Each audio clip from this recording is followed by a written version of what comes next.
Welcome to Multifamily Meetup Mondays. I'm your host for today. My name is Carlos D. Reinoso.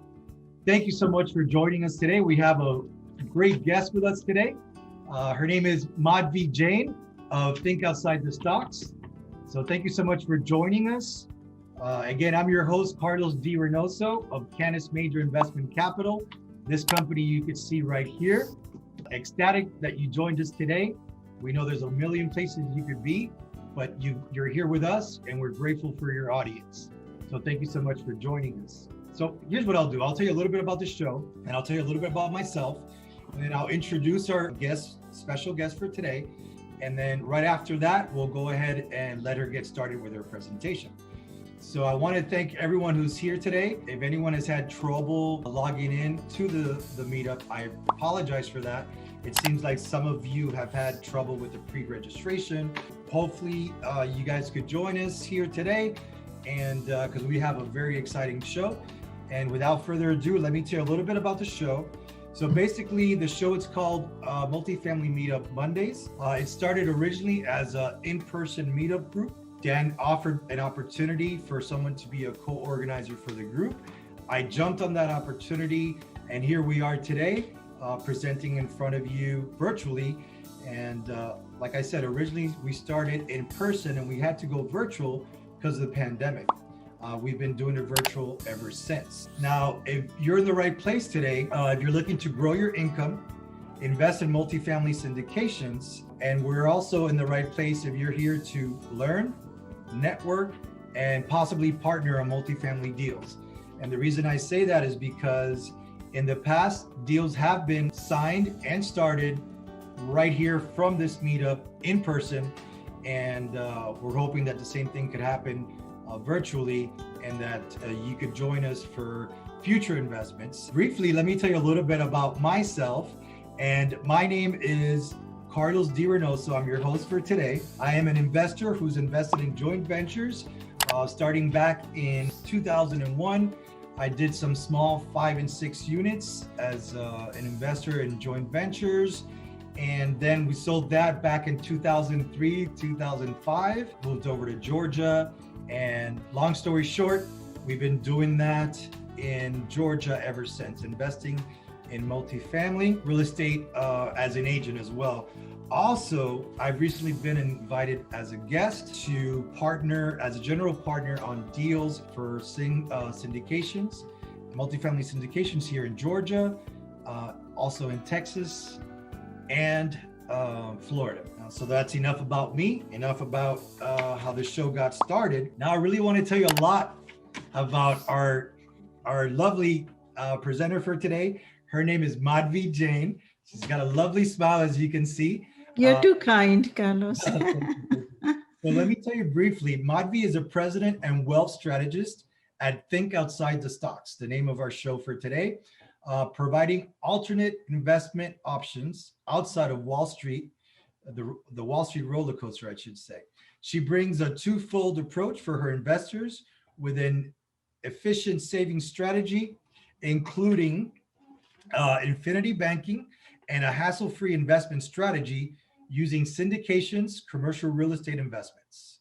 She also teaches how to apply these two strategies simultaneously on your money to maximize your potential growth. She brings 16 plus years of strong project management experience from the IT industry, mostly with one of the top 6 consulting firms, to Think Outside the Stocks. Her excellent analytical skills, out-of-the-box thinking, and mathematics background, detailed process-oriented approach, paired with data mapping and interpreting skills, lay a solid foundation for evaluating and reviewing investment opportunities based on tangible parameters.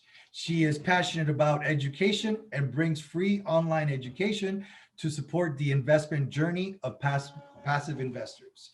So without further ado, I'd like to welcome, and I hope you join us in welcoming our very special guest for today, Madhavi Jain. Madhavi, welcome to the show. Yay! Thank you so much. Thank you so much, Carlos, for this exciting introduction. My God, I'm excited about myself now. My pleasure. My But pleasure. first of all, let me say what a lovely platform that you have, because most of the times it's the meetup. I the To the core of it, I love that the platform provides opportunity for people to come together, and actually some deals have been initiated at this platform.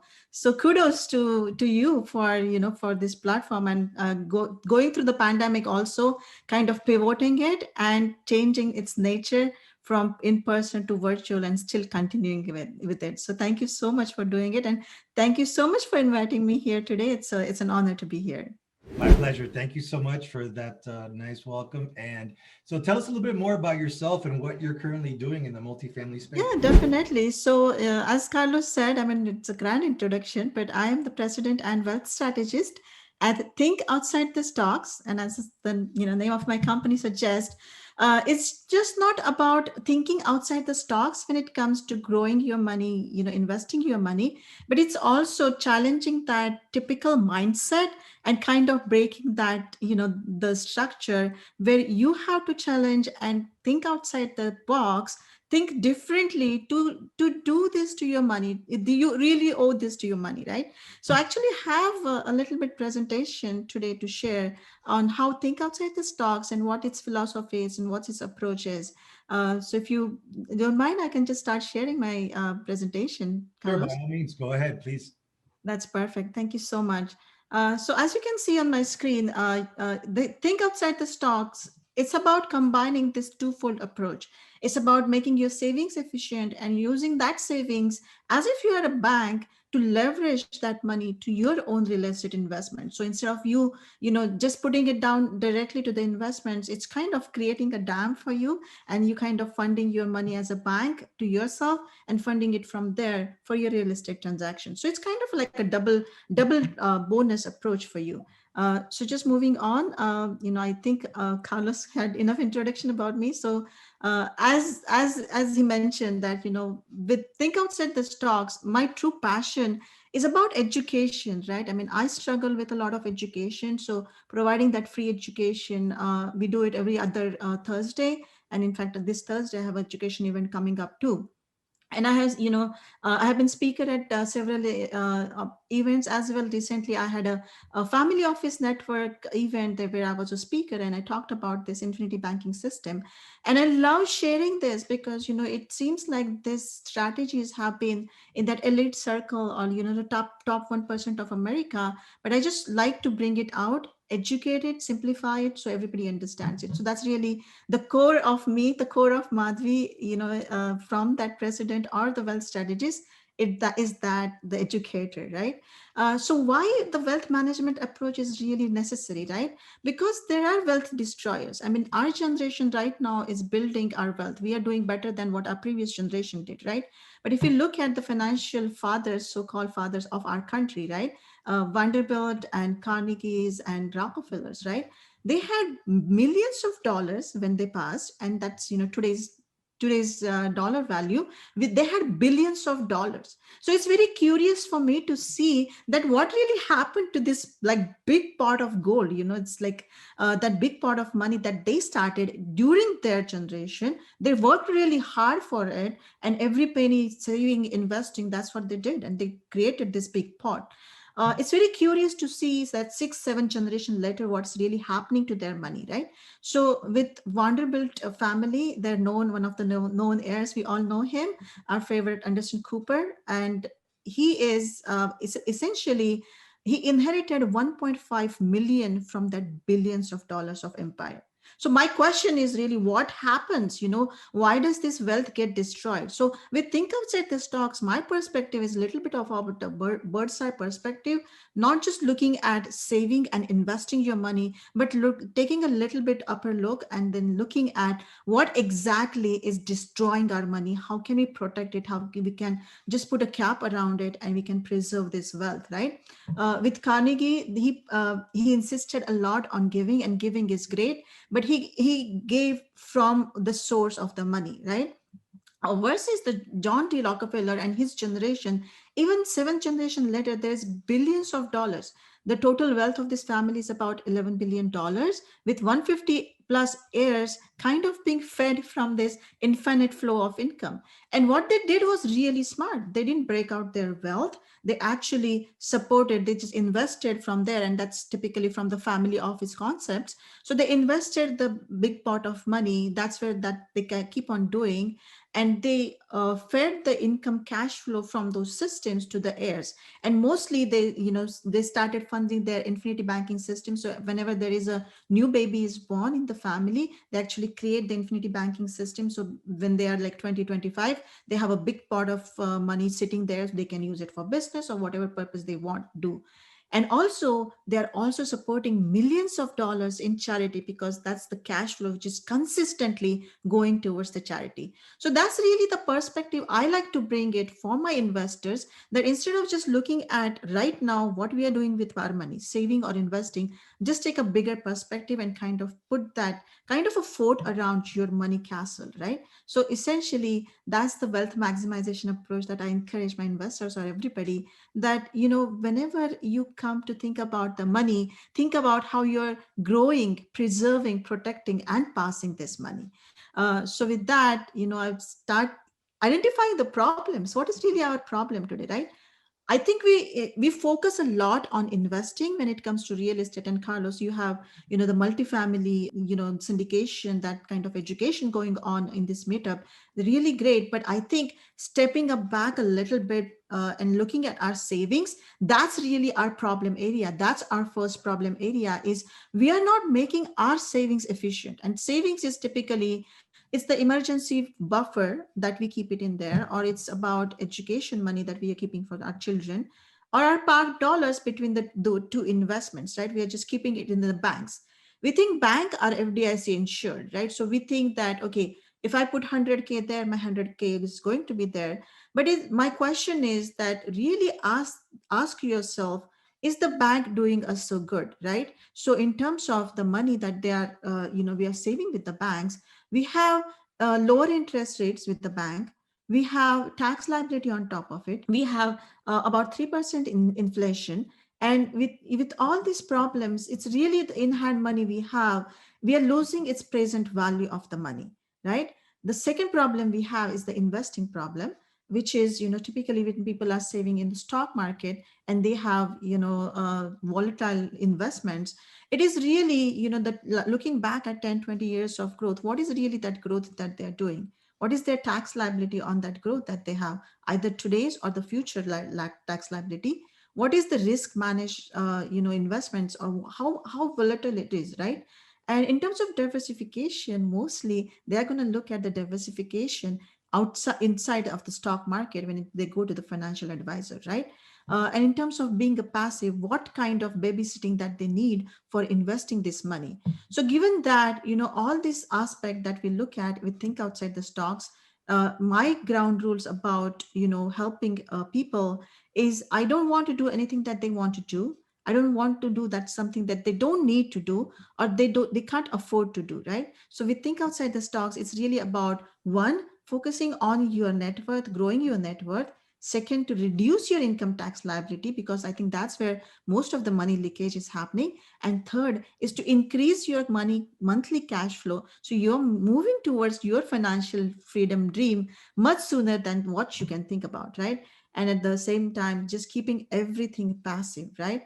And my philosophy is to educate, providing that facts and information, and provide this education for free, because it's really hard to find the true education. You go for a free education and they say that, hey, come in for a free education, and they're going to charge you 5,000, 10,000 more in the further in the further educations, right? So that's, we all have faced that problem.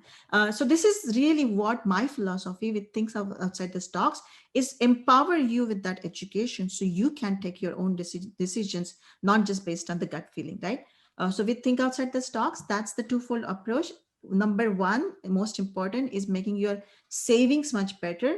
The second fold is making investment better with the syndicated opportunities in real estate, that is multifamily, senior assisted living, etc. Provide you that data driven education, and anything that I cannot do, I cannot help, just connect with those resources. So there's going to be lawyers or CPAs or whatever, tested, tried and tested people that you can connect to, and you can take it further from there.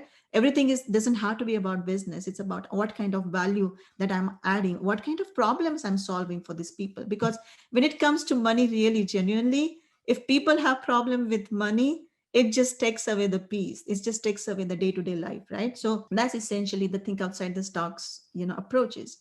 Now, when you do that, I encourage investors, I encourage people to look at the financial structure in a pyramid. In Maslow's pyramid of needs, if you convert that into the financial structure, I think the basis of it, the foundation of it, is that savings and protection, where you're say protecting your savings, not only the money in the bank account, but you're protecting yourself also. So something happens to you, how well is your family supported, right? So as you go up, in this pyramid, your risk kind of starts going up and your control starts going down. So the next level, the tier two of this would be about the direct investment. So it could be your business, it could be your single family rentals, where you have more control towards it. As you go up, there could be your indirect investing. So in terms of syndication, right? If you're a passive investor, so again, the control is little bit gone up, down, but the risk is also a little bit more. But when it comes to syndication, you also get that passive benefits of investing and still not doing anything, using the expertise from the multifamily syndication, their experience, their expertise, right? And Right. on top of it sits the speculation, which I think the stock market. And most of the time, when people come to me, their pyramid is upside down. They are mostly invested into the stock market. And this is my effort to kind of provide that distribution, that encouragement for them, so they can start securing their money, growing their money and securing, right? So I'm just going to take an example actually to see why is it important to make that pyramid, the Maslow's pyramid of needs in terms of financial structure, right?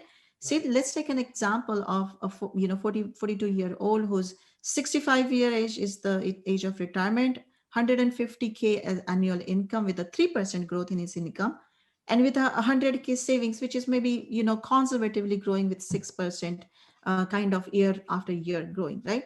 So this person, how much money is going to see, throughout his life, right? So this person is going to see just from the income about close to $5 million throughout his lifetime. That's amazing. That's a huge amount of money. But considering that savings, he's going to still see about $10 million total as a wealth potential for this person.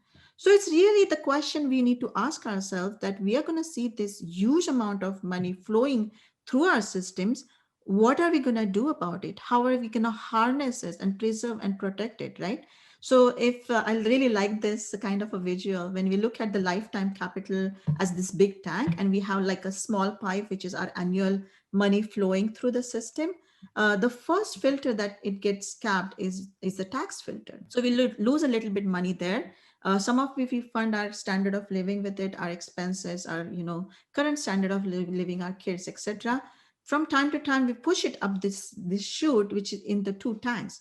One is that safety tank, and one is that risk tank, right? The risk tank is where we are all focusing on when it comes to the investing, stock market, real estate, etc.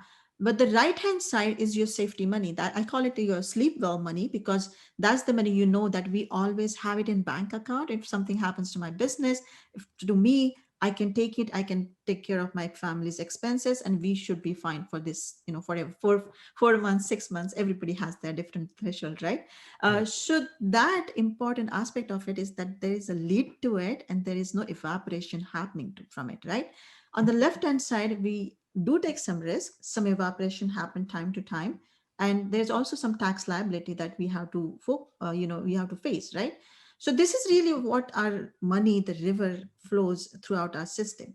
So what is really that problem that we are facing, right? So first of all is that saving problem that we talked about, that the saving is sitting in the bank account, but it's losing its value to inflation. So the present value of money is going down every year, and even though you think that it's FDIC insured, it's losing its money, it's losing its value every year.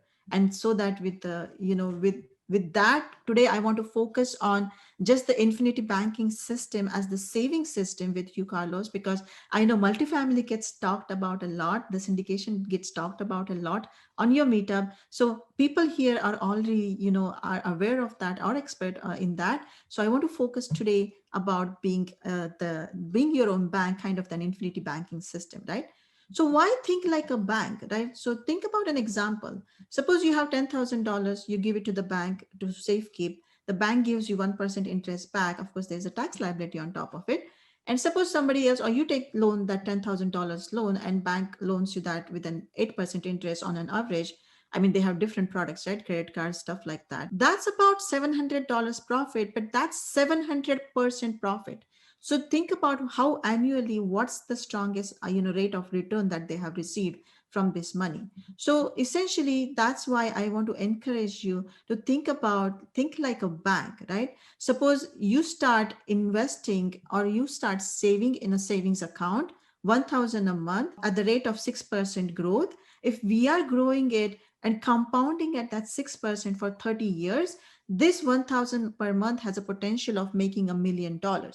But that's not what typically happens in our bank account. We have kind of that up and down in our bank account where we save and kind of spend, like in terms of down payment of our home, or spend for cars, or the down payment of even our rental real estate, for example, right? So we kind of keep on interrupting that, and we never get that benefit of the compounding.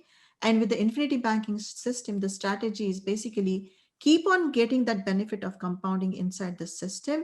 And whenever there is a need, when you want to invest from it, whenever you want to expense from it, you kind of take a leverage, a loan, and pay it down, so that your saving account actually can multiply, can grow constantly, like almost like a snowball effect. So that's the impact of that uninterrupted growth, right? So infinity banking strategy is really about, first of all, it's based on a life insurance product, right? So it's not any life insurance product, but it is a whole life insurance with specific companies, which are the mutual companies.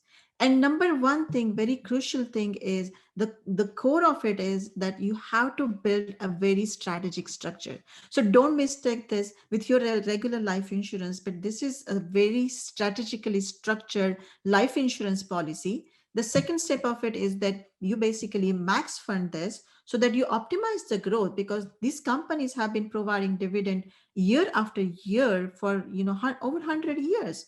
And when they provide the dividend, you push more money in here, and they provide the dividend on your money as well. So instead of you keeping it at bank account with negligible interest, now you're getting a dividend on the same amount when it's sitting inside the infinity banking system. So you essentially keep on doing that consistently. You receive the dividend year after year, and then you are letting it grow with the magic of compounding there. And when it comes to investments or education or expenses, you just take it as a leverage. You don't disturb that growth. And based on that leverage, you utilize that money literally at two different places. So that's the power of this infinity banking system. And I know, most of the time when you hear about the word life insurance, most of the time people will just shut down their mind saying that, oh, life insurance, I'm out, right? So this is funny, but this is what typically happens. This is like a life hack, ignoring a life insurance agent. I mean, so that's kind of funny. What I personally think that because of that, because of the life insurance and its kind of the culture that we had, it has had received a bad reputation. We just have never understood the product to its totality, and that's where the problem is. So when it comes to infinity banking system, again, I'm just going to look at what exactly it is, right? So on the left hand side, it shows this is how the typical ordinary life insurance is structured, where 100% of your premium is a cost, it's towards purchasing that insurance for you.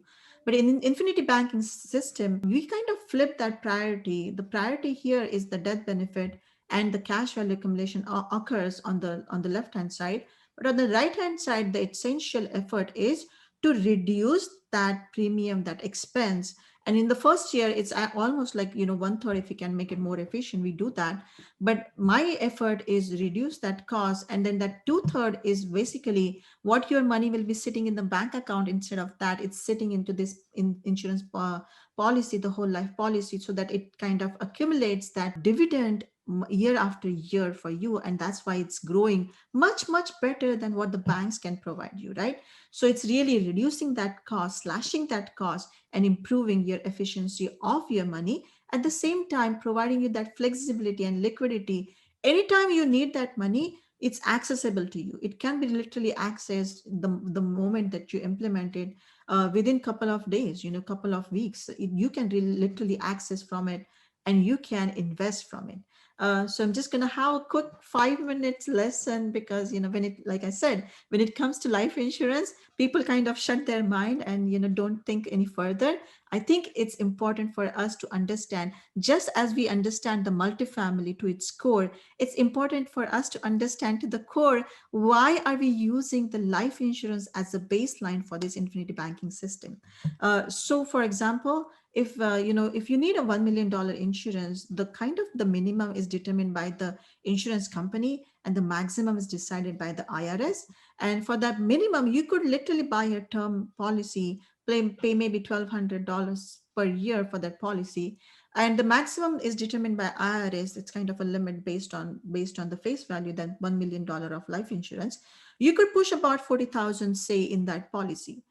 Now, why are people pushing that 40,000? You have a question, Carlos? Madhavi, yes, I was going to ask you. A question came in, and basically, they're asking what's the difference between whole life, regular whole life insurance, and the type of whole life or the type of insurance that you would need for the infinity banking. So it is based on the whole life product, but the structuring is different. Okay. Essentially, when you create a whole life policy, your intention is to put it towards the death benefit. So your expenses are going towards the death benefit. But when you build, the infinity banking system, as I was just explaining some time back. Let me just actually go back to it. So in the typical whole life structure, it's almost like an architecture print, a blueprint of a house, right? When you are creating a blueprint to have a 3 bedroom kind of an house built up, you can't put in 5 bedrooms in here, right? So my intention is to create this system for you, is to create that proper structure first. So the first difference is that the structuring is different. The second is, when it comes to the whole life insurance product, your death benefit is your first priority, and cash value accumulates as a second priority. But in the infinity banking system, since at the beginning we structure it completely differently, the premium cost, the cost of life insurance is reduced, so that you're pushing more money into the cash portion of it, which provides you that dividend again and again. So your priority is now flipped. The cash value accumulation is your first priority, and that benefit just kind of sits on top of it. So that's really, and it's very important. It's a great question, Carlos, because it's very important to understand that actually the whole life structure is completely different than what the infinity banking system is, though it's based on the same product. So as we were talking about that, there is a minimum that $1 million coverage you could buy purchase with the term life, or you could provide that 40,000 and push that maximum amount of money that you possibly can. Now you will ask me that, why would you do that? Why would you, not just pay that 1,200 and get that $1 million? First of all, it's just going to be there for 20 years or 30 years or something like that, right? So as good as your car insurance or your home insurance, this is money down the drain. It's not going to give you any cash value. It's not going to give you any growth. That 1,200, if you're paying it for say even that 20 years or so, that 24,000 is essentially down the drain. So who's really paying that 40,000, close to 40,000, and pushing it into the life insurance system, right? These are the benefits that they're getting. They're getting, first of all, the tax-free death benefit. So the death benefit with life insurance is always tax-free. So that's a great way to pass on tax-free wealth to your next generation. Secondly, it's a tax-free accumulation. So when you are getting that, the dividends year after year inside the policy, one of my favorite companies, Payne Mutual, 5.75% was their dividend for 2020. Even such a volatile, such a bad year that we saw when it comes to, the COVID-19. So 5.75%, that gets converted into, of course, some growth in your money, some little bit expenses towards purchasing you a little bit more insurance, but all that dividend is tax-free growth. you're not, even if you're getting like a 4%, 4% by the way is the minimum that they have to provide on the dividend they have to provide. So even if you get that 4% growth minimum, it's tax free. It's equivalent to you getting almost like a 6% outside in the bank account. So you're getting that tax free accumulation. You can create a tax free distribution for yourself by creating a leverage strategy. You can access this money really anytime you want. It's versus your retirement account, for example, or educational account. You have to pay penalty if you have to access this anytime, but this money is literally accessible to you tomorrow. When that pot grows to like 50K or 100K, you can literally leverage from there and put it into real estate investing, even before you are 59 and a half, or retirement age. It can be used as a collateral. You automatically get, in most states, creditor protection. So money inside here, if you have money inside a bank account, your creditors can get access to it. But in here, the money that you have inside the infinity banking system, because it's a life insurance money, it has automatic credited protection. The creditors cannot get access to it in most states. And then it has that compounded competitive rate of return. And this is really a way that, when you put your money inside here, you can create several strategies that this money will never pay the taxes. So it grows inside tax free. You can utilize in your lifetime tax free with the tax free distributions using leverage, and you pass it on to your next generation completely tax free too. So this is a way you actually would, this money will never see the taxes. And our organization, with, I'm affiliated with Paradigm Life, we have taken almost $4.5 billion out of IRS radar. So why are this humongous amount of people doing this strategy, and people in, this middle class are not understanding? They have never been aware of this strategy. People like Rockefellers, Disney, and everybody, they have been using this. This is my, this is really my true passion, to bring this to light and show people that yes, we need to utilize this in our strategy too. So it's really the question for you, for the listeners today, is how much do you want your money to be that, gain that tax free status? So just an example, right? If you have say 500K in your retirement account, when you start taking the distribution, even if you pay like 25% or 30% of that in taxes, that has to, somebody has to pay taxes, either you or your heirs.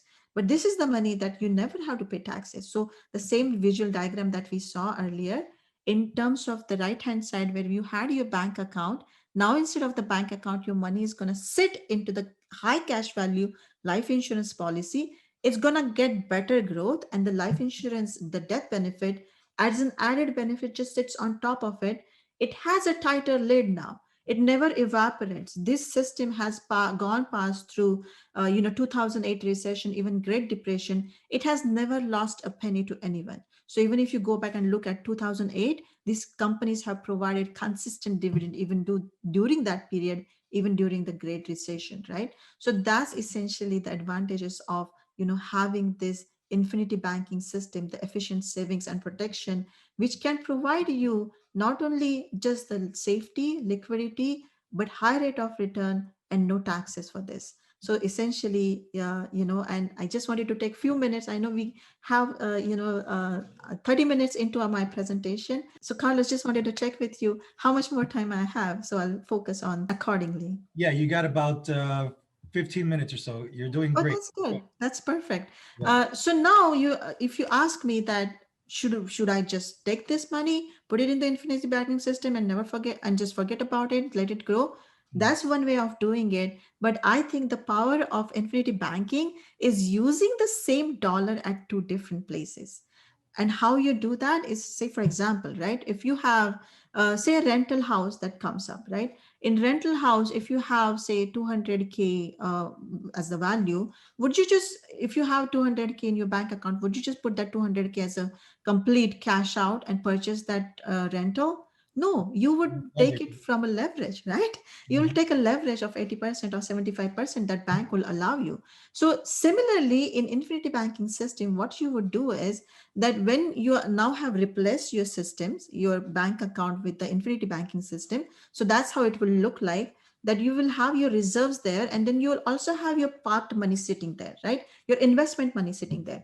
Suppose now if you want to buy that rental house, you will take a loan from bank. Typically you would empty out that money and push it as a down payment that for that 20-25%. But with the infinity banking system, now you're going to instead create a leverage, take a loan from somebody else. You're going to take that loan and push that as a down payment, and your collateral inside the infinity banking system still sits there. It's still getting that compounded growth, and it's still growing year after year, compounded like a snowball for you. And when you have your leveraged investment, so you either do it in your rental house or you do it in your syndication. So even if you are putting a 50K in your syndication, you use it using the borrowed money. So one, your investment is growing compounded inside the infinity banking system. That's the one place. The second place is you're using that leverage and putting into the investment. So you're getting that IRR, whatever you're getting, more leverage. So instead of 75% leverage, you're now 100% leverage, and your IRR is much better. So that's essentially the way to use that, yeah, that money at two different places. Borrow, not withdraw from it. You can always withdraw from it, but I would not recommend that.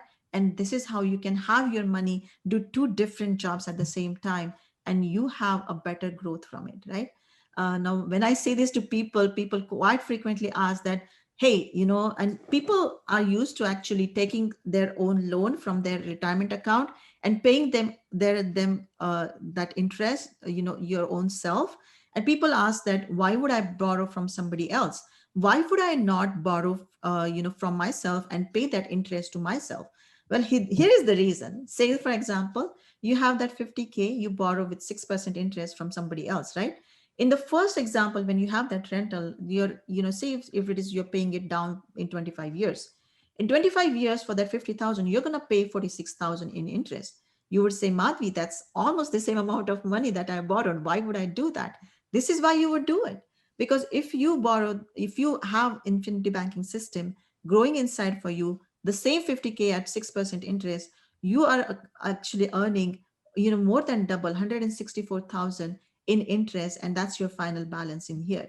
So that's essentially the power of infinity banking system, because you are paying down the principal. Your principal is going down, but the bottom part of it, your principal is going up. And that's where the hockey puck growth occurs for your money. And that's the snowball that I'm talking about, that you are going to get more money, you're going to gain more interest than what you have paid because you borrowed it from somebody. Does that make sense? Yes, and that is awesome. So, if you would just go into more detail, if you would just briefly, how did you compound that interest? How did it grow for you as opposed to just how it would have normally have grown in a regular policy or in a different way? How did you compound this interest so much, really? So when we structure the infinity banking system, our intention is to push more towards that cash portion of your money instead of having that, the cost of insurance, right? So once you push that money, suppose, in the first year, if you have say 100K that you pushed into this infinity banking system, and you have about, first couple of years, less money is available for you. It's about 80% or 70% of money is available for you to use the leverage, right? But this slowly starts breaking even. So there is a seasoning period. So there is about a period of 5 to 6 years that you kind of break even and you start getting your money growth. And the way it happens is, suppose that first year you have 80,000 sitting in your cash account inside the policy, you Mhm. start getting the dividend year after year. So Penn Mutual, for example, when I said 5.75% dividend, so you'd receive that dividend on your money sitting in there. So the first year, say you're, even if you get 4%, the dividend inside the system, so you will grow that 80,000 by that 4%. And the next year, your principal is going to be that principal plus the interest sitting on top. And every year that principal is kind of growing up. And that's why, when we say that you see this chart at the bottom, Mhm. that's why you're getting paid more interest every year after year on this money, on the principal, and every year that principal is growing. And that's how that compounding effect is happening for you. The key point is that you should not withdraw from it. Whenever you want to use it by the leverage. If you withdraw, that compound is going to drop. And actually this slide is very effective to show you that when you're compounding that money inside and never take it out as a direct cash value, this is what the potential of this wealth, the growth of that money it has. But when you withdraw even if it once, say at midpoint or somewhere, and even if you restart that compounding, this is the lost of opportunity of the money that you have. So whenever you need that money, you always take a leverage from it. So suppose that 80,000 is sitting inside your bank account and you want to invest it into a real estate investment or a syndication or anything. You borrow that money of 80,000 from somebody else who gives you about, like about maybe 5% interest. And when you get that cash flow, you pay that 5% interest back to that, whoever gave, in this case, maybe the insurance company who's giving you that loan. But inside, even if you're growing your money with 4%, you're gonna come out much more positive on the other side by 15 years, by 20 years, by 30 years. So that's the logic behind it. So hopefully that answers your question, Carlos. Did I answer that question? Yeah, you did very well. You answered it in very detailed. I appreciate that. I was just looking here too. Another question that came in, if I could ask, is my death benefit guaranteed? Is this somehow related to a death benefit at all? So the product is based on life insurance. Okay. So it has to be the cash value that you're pushing inside has to be in proportionate of the death benefit. So when I say that you can contribute without limit, you can literally create your own limit. So suppose you want to just push in 10,000 every year. So maybe you'll just have the death benefit as 500. Suppose you want to double that money and you want to say, push 20,000 in it. So maybe your death benefit would sit around 600 or 700, something like that. So it grows in the proportionate of it, but the death benefit is always guaranteed. It's not like a term that it's going to drop off after 20 years or 30 years. Even if you die at 70 or you die at 90 or 100 or even 100 plus, that death benefit is the guarantee, is the contract written for you by the insurance company. They're always going to provide you that death benefit no matter what, and that death benefit is always going to be tax free for you. So those are the guarantees of the life insurance as a product itself. And just to look at who actually used this kind of a system, these Mhm. are the great examples, and this kind of tells me that these people have been using it from since ages, and these are the people who had these financial advisors, these savvy people supporting them, advising them, and they still insisted and provided money in here. So Rockefeller family, for example, Disney, he actually created the Disney world using his infinity banking system alone from it, because nobody could believe on that dream that he had. So one thing about the infinity banking system is when you are taking a loan, first of all, there is no credit check, there is no approval process there, because you have that money, it's your own money. You don't pay any origination loan fees or anything of that sort. It's literally available to you if you want, in case of emergency within 24 hours. But you could access that money and invest at any point. Jesse Penny used it during the recession because they realized that during the recession, 1929 recession, the life insurance, the infinity banking system was the only thing that did not lose the money for him, and he actually used that to pay their payrolls for their employees there. John McCain used it to fund its first campaign against Barack Obama. So it's really the question, when all these people are using it, why are we not using? So the base of it is really, when it comes to infinite banking system, it's about you building that wealth maximization account inside the policy, inside the infinity banking system. Whenever you want to spend it in terms of car payments or loans or expenses like travel, etc., you take a loan and then you kind of refill it. If you want to invest on the other side and have a cash flow, in terms of rental real estate or any other investments for that matter, gold or venture capital or whatever that want to invest into, and you just kind of keep refilling so that your wealth has that maximization potential. So life insurance product, it's really funny. It used to be about death benefit, right? So people thought about life insurance and immediately thought about death benefit and thought that I'm never going to see this money. It's Right. really taking that and think outside the box, think outside the stocks, right?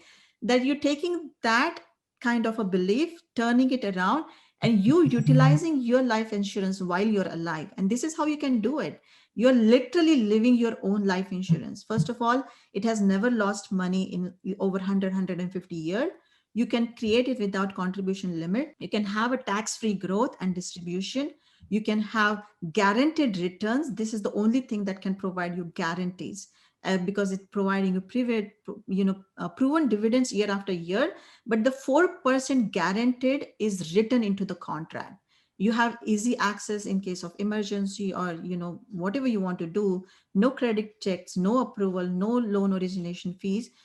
You have no limitation on access. You can literally access anytime that you want, for any purpose you want. It provides you that automatic asset protection, and then again you can pass it as a tax-free wealth to the next generation.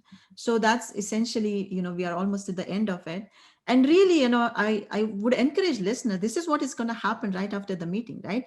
It's really, you are in control, you're in charge of what you need to do, right? First of all, there are going to be some people who are going to just say life insurance, invalidate what they learn about during this session, and say that, okay, I don't want to ever understand. They will never understand what they lost or what they could have achieved with the system. So there's going to be some people like that. There are going to be people who are saying, oh my god, this was eye opening for me, and I want to take an action. And they don't take action in couple of days, and they're going to just drop off the priority list, and it's going to be less and less important as the day pass by. So the importance is going to go away. There are going to be some people who are going to say, find it very important, and say that I need to know more about it. I need to get more educated from this, and I'm here to help you to do that. So just reach out for if you think that. And there are going to be some people who have been hearing about this system and just never got a time to implement it around.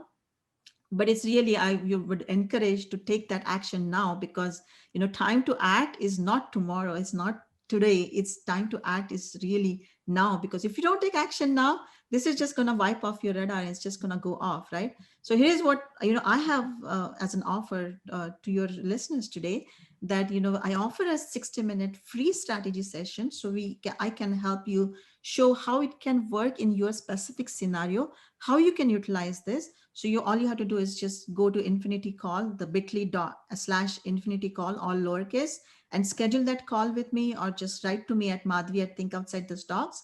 I also have an offer for you guys today. If you want to, go to bit.ly and think with the T capital, ebook, E capital, download that, how to think outside the stocks, like top 1% of America. That's wealth of information in that ebook. So just download that ebook. And if you want that strategy session, I'm here. And with the strategy session, I also offer like a free book, which is by our founder Patrick Donohue, Heads I Win, Tells You Lose, kind of showing you more in-depth analysis of what concept we learned about. So with that, I just wanted to actually take a moment and answer any more questions if you have. Did I answer all the questions, Carlos, or did I miss out on anything? Oh no, you were perfectly elaborate. I totally got all the questions asked. There was one last one. I think Angel might have a question, but before we jump to Angel, I just want to tell you what she commented here, and she says it could be a way to hide your money. Is that true? And how do you go about hiding your money with infinity banking? Very interesting point, Angela. I mean, it's really essential to know what's really doing, right? So technically, when I'm talking about the asset protection, this is exactly what I was talking about. So when it say somebody sues you, right, comes behind your assets, your bank account is going to be kind of a free money for them, that it's going to be showing on your asset list, right? But when your cash is pushed inside the system, oh my gosh, you're awesome, Angel. You already have the book. Love it, love it. So yeah, if you have the money inside the life insurance, it's technically the life insurance money. It's something that you're going to pass it as a death benefit, so creditors don't get access to it. Another point of view is when typically people use 529 plans for the education, right? When the kids are in the college and they look at the 529 plan and they see that, okay, the 529 has now 100K available, so they will look at it as their asset, and based on that their grants or scholarships are going to get adjusted. But if your money is sitting into the life insurance system, that's not something that they're going to even ask for. So when you actually fill out the FAFSA form, I did this for you this year for my daughter. When you fill out that form, they will ask for everything else but your life insurance, because life insurance technically is not the money that they want to show. But on the contrary, life insurance is taken as asset, so it shows up when you want to show up. So if you want to show it as an accreditation, they can validate that, okay, you have cash value sitting in there, so you're an accredited investors. So I really like that. So Angel, thank you so much for bringing that up. I love that. So it's hidden when you want it to be hidden. It can be shown when you want to show it. Sounds great. And Angel, did you have a comment or a question that you wanted to share? Actually, yeah. So is there any chance you can back up on like how you were showing how it like ping pongs back and forth on that interest part to where you're like using those dollars over and over and over and over again? Because that's like the coolest part. This And one? I've never seen it shown quite like this. I mean, think I don't Right really now- understand it. I just know you can use the dollar multiple times, but you're like showing like why that is. And that was really cool. yeah, I'm still like this part. I think it is. I'm still This in one? two, how you can use the same money in two different places. Are you talking about this one, Angel? I can go over. I think it was right past that as well when you had the compound in the bottom and This yeah, one? the advertising interest on top. Yeah, and then maybe the next screen where it like shows where it's like going back and forth because like somebody like they tried to explain it to us when we first got involved. I Right. didn't need to understand any further than you could use the same dollar repetitively. Yes, yes. But, Are you like- talking about this one, Angel? Do you see my screen? Are you talking about this one? Yes. Okay. Yeah, so let me step back actually. So essentially, the first part is you create that infinity banking system, which is that green bucket, right? Mhm. And we kind of fill it in with your, cash initially. And there are two ways to use this money, right? There is an expense bucket and there is an investment bucket, right? The expense bucket is when you purchase, you like do the down payment for your car or, the real estate or the home that you are purchasing first time, or kids education or vacation even, right? So you essentially, instead of you cashing and emptying out your account, you take a policy loan and you kind of refill that back so that your savings inside the infinity banking system is going up. And on the other side, when you have the investments to do, say for example you have the real estate investment or the syndicated investments, or any other gold investment for example, you again do it with the policy loan and you kind of fund it back from the cash flow. And that's how you have more potential. And what I love about this system is especially the expenses. When you spend that money, suppose you spend 100K for kids education, it has lost its future ability to compound for you. So instead of that, you take that leverage, you take that 100K, put it into the system, it's compounding for you even after you had potentially used it up for the education as an expense, right? So I think for me that's really key to understand that your expensible money is actually have capacity to grow compounded for you year after year. Make sense? Yeah, that's wild. Yeah, that's awesome that you could use your money twice. That's unbelievable. Yes, So I love that. I love I mean, that. you can use it more than twice because if you're paying it back in, you can be borrowing against exactly what you're paying back in. So you're using the same dollar twice, three Yeah. times, four times, as many Again times and as you can again. put it back Yeah. in and have it it's like velocity of money, like times a million.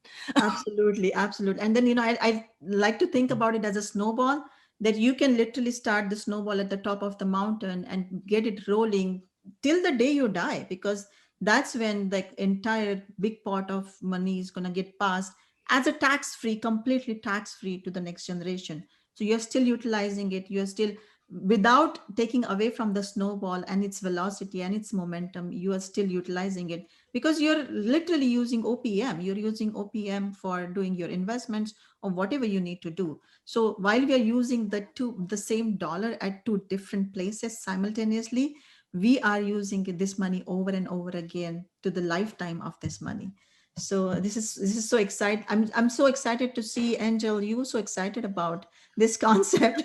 And this is exactly why I'm teaching this, why I'm educating about it, because when I implemented it for my family, and I'm a very numbers person, I did literally take a stab at it from all the angles and to see, does it bleed, but it did not bleed. And for me, when I did that, it was important for me to show it to other people. It kind of made me restless that now I understand it so well, and these are the people around me still don't understand it, and that kind of became my quest. And we think outside the stocks. I'm glad that I'm able to take it back to people. Well, So, we tried to front load ours and then COVID hit. oh my gosh. And so we were glad that we had so the people we were working with were like, don't make yourself front load it. Like, let's Right. set your dates up to where it's sustainable for you. And then if you want to front load it, fine. Because I was at the point where I didn't want to get into another syndication until we could get it out of the account. Right, right. Because Yeah, that's how strongly I felt about, I don't want to spend another dollar in a syndication if I can't spend that dollar twice. yes, absolutely. And then what happens is that what's also important is, right, this is a risk-free growth, right? So when you actually are putting the money here, and even if it is growing conservatively at 4% or 4.5%, right, that's equivalent to like almost 6% taxed growth.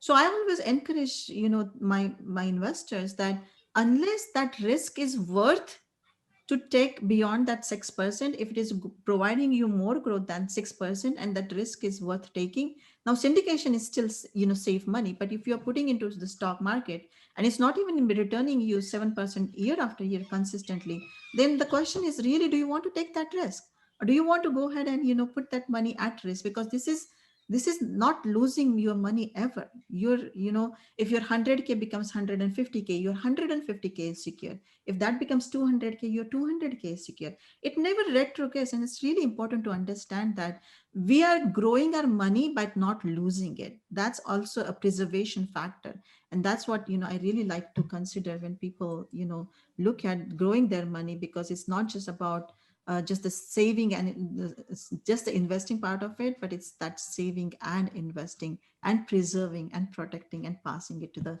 next generation. So that's Got a lot of- essentially. It's got a lot of benefits to using it this way. And it reminds me too what Warren Buffett said. Rule number one of working with money is don't lose many money. And rule number two is that don't forget the rule number one. Yes, go back and review rule number one. Exactly. So I love that it could only continue to grow. There's never a step backwards where, let's say, a pandemic hit or the market slowed, it still will not slow your compound interest that keeps growing and growing and growing. Absolutely. That's great. And let me ask you, you might have already answered this, and Angel brought up a good point. How do you use it to syndicate deals? And is there a lot of red tape to cross, or is it fairly simple to do? It's fairly simple because there are no approval process, there are no credit checks. It's simply a collateral. If you're taking it from your insurance company as a loan, you don't even have to pay back the loan or the interest part of it till the actual cash flow starts. So it's really simple that suppose you want to, invest into syndication as LP or GP, whatever your share is, right? So you take that as a collateral loan from the insurance company. The third party companies, banks are also doing less than 5% this year, this time of the, it's about 3.5%, I suppose. But essentially you're taking that as a collateral, the money shows into your bank account. So you just have to provide them two questions, answer to two difficult questions, I would say. How much money you need and where do you need it? That's all they need to know. They don't need to check your finances. Don't need to check your expense ratios or anything for that matter. You simply get this money and you would invest into the syndication, either LP or GP, as if it's your money. Now the good thing is that since you don't have an obligation to immediately start the payment, you can literally wait till this starts cash flowing. Typically the syndicated investments takes time to stabilize, about 6 months or so. So if you want to start after 6 months, you can start. And you're really flexible about how much money you want to kind of give back. So you could literally pay just the interest part of it, or you can take the entire cash flow and start paying down a little bit loan towards it. But once you have that entire cycle done, when the investment pays you kind of closes and have that equity, you can choose to fund, kind of pay back the loan. And immediately, if you have another investment, you could take that investment and pull that same amount of same dollars that you have, push that, payback of the loan and move on from there. So, in first case, when you were just growing your money inside, that was just a growth period that you had. In the second place, you're actually growing it in the syndication too. So you're literally getting to advantage of two different possibilities here. And Carlos, I see another question, and it's very important to answer that. Ivan says that Infinity Banking System, I have seen this before. Even better, there is a policy called IUL that has a cash accumulation and living benefit riders. So the living benefit riders are provided in the whole life insurance as well. I do want to take this point and clarify the difference between IUL and whole life insurance. A lot of people implement using IUL, the infinity banking system, but that's not the right way of doing it. Because remember when I said that this is a guaranteed, that this never evaporates, the money never goes away from it. A lot of people think that you can implement using the IUL, but IUL actually is structured completely differently. When it comes to whole life insurance, the more, the bottom line of it is like you have the risk of your life, and you pass it to the insurance company saying that if something happens, you're going to pay this to my family or whatever, right? With IUL product, the IUL is life insurance product tied to the stock market. So it goes up and down based on the stock market investments. So you're literally taking this risk, which you give it to the insurance company back to your quote. So some risk comes back and say you are basically taking that risk with the market.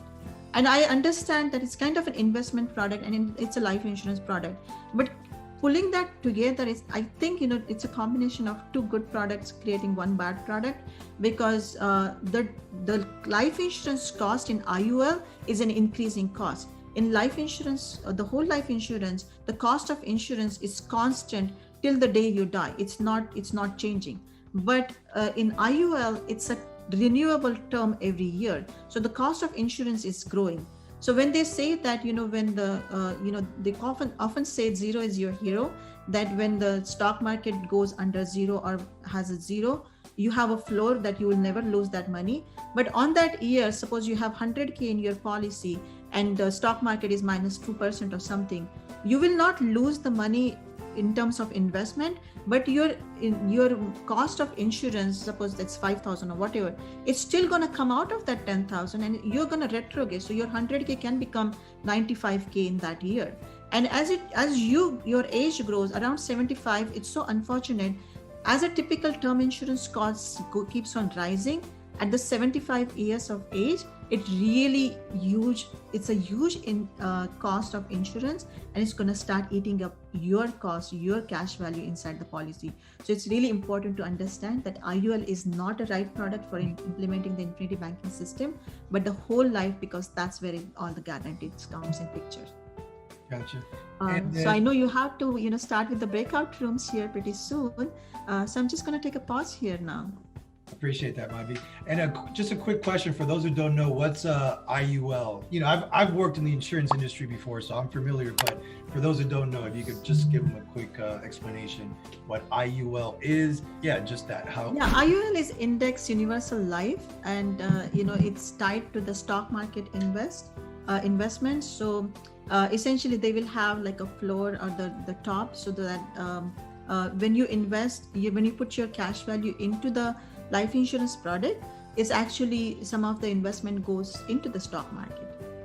And when there's up and down, there's some benefit of the growth that you get inside the policy. Now, if you want to invest, I would say that just go and invest in mutual funds or directly or indexed funds instead of doing the IUL product as such. But when it comes to the infinity banking system, like I said, that it's better to do this with the whole life product. Got it. That's perfect. And yeah, so thank you everyone for joining us today. This has been Madhavi's presentation on Think Outside the Stocks. I learned a bunch. I love that this money only could compound. It'll never get reduced. I like the fact that you could use it to syndicate multifamily deals. And I love the fact that you could use your money in 2 or more places repeatedly. You could recycle or reuse that money. So I'm very grateful for Madhavi. Thank you so much for your presentation today. I think you did an outstanding job. And so I'm very grateful for you to grace us with your presence and with your wisdom. So thank you very much, Madhavi. Thank you so much, Carlos. It's such an honor to be here. I hope I added some value to your listeners today. So thank you so much for inviting me. Oh, my pleasure. And yes, you definitely did. You definitely do. I've watched your presentations before. You always do a great job presenting a lot of useful information, very practical information that we could use right away. Personally, I've already taken a screenshot. I do have your email, but I am going to look into the resources that you shared. I'm also going to go ahead and add the links to the YouTube channel, because this video will be recorded, it will be edited and recorded, and then we'll go ahead and post it on YouTube. So the links will be there as well. I'm definitely going to take advantage of that. So yeah, thank you for that. And then now, if you would, you guys, thank you so much for sticking around. We know it's been a lengthy presentation, but we're grateful that you stuck around. So without further ado, we're going to go out into the breakout rooms. Now, before we do, when you go into the breakout rooms, for some reason, the screen always kind of like comes out, but don't fear, just stick around. You'll see the screen come back. And once it does, you'll receive the invitation and you'll be in the breakout rooms. So without further ado, thank you, Madhavi, once again for having joined us today. I am very grateful for your presence today. Being that this show is probably going to come out around the time of Valentine's Day, I want to say thank you and happy Valentine's to yourself and your husband. And thank you to all our guests for joining us today. Have a wonderful Valentine's holiday, and thank you for your time. This is Carlos D. Reinoso signing off. See you guys in the breakout room. See you then. Thank you. Thank you.